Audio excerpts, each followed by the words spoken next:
ઓગળ તાલુકાના વડા તેમજ કાંકરેજ ઓગળ તાલુકાનું ગૌરવ વધારતા ખેલાડીઓ.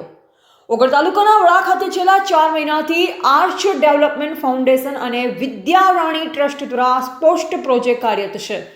સ્પોર્ટ્સ પ્રોજેક્ટમાં વડા તથા બંને તાલુકાના આજુબાજુના ગામના 150થી વધુ ખેલાડીઓ સવાર સાંજ ફૂટબોલ, રગ્બી, ફૂટબોલ અને એથ્લેટિક્સની ટ્રેનિંગ લઈ રહ્યા છે. રોજ ટ્રેનિંગ લઈ મેદાનમાં મહેનત કરીને બંને તાલુકાના 13 ખેલાડી ભાઈ બહેનો અક્ષરા ઠાકોર, ખુશી ઠાકોર, કિસ્મત કણેલિયા, લક્ષ્મીબા વાઘેલા, વંદના પરમાર, માનવી પરમાર, નિશા ઠાકોર, રાજવીરસિંહ વાઘેલા, ગિરિરાજસિંહ વાઘેલા, રુદ્રસિંહ વાઘેલા, વિરેન ભાટી, ધ્રુવ વ્યાસ, નક્ષ દરજી સિલેક્શન થઈ ફૂટબોલમાં વેસ્ટ ઝોન કક્ષાએ પુણે મહારાષ્ટ્ર ખાતે તારીખ 2/1/2026ને શુક્રવારના રોજ વડા ખાતેથી રમવા માટે પ્રસ્થાન કર્યું હતું. ત્યારે કોચ હિતેશ પરમારે જણાવ્યું કે આવનાર સમયમાં ભારત દેશ માટે આપણા વિસ્તારના ખેલાડી રમે તેવી કઠિન કામગીરી રહેશે.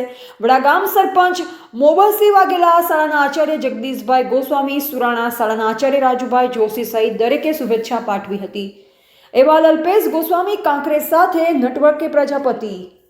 મારું નામ દરજી નક્ષ મુકેશભાઈ છે. હું ધોરણ 9માં ભણું છું. મને ફૂટબોલ રમવું બહુ ગમે છે, પણ અમને પહેલાં સ્ટેજ નહોતો મળતો. હવે અમારા સંસ્થા દ્વારા આજ ફાઉન્ડેશન ડેવલપમેન્ટ વિદ્યારાણી વિવિધ ગ્રીન તરફથી અમને અત્યારે ફૂટબોલ રમવા મળે છે. અત્યારે અમે વેસ્ટ ઝોન કક્ષાએ પુણે મહારાષ્ટ્ર જઈ રહ્યા છીએ. તે બદલ હું તમને ખૂબ આભાર માનું છું. જય હિન્દ સંસ્થા. ચોકડીમાં હું મોહમ્મદ ગુલાબસિંહ વડા સરપંચ.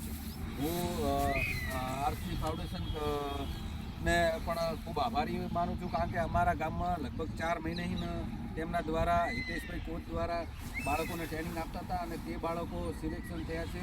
તે મહારાષ્ટ્ર પુણે રમવા જઈ રહ્યા છે.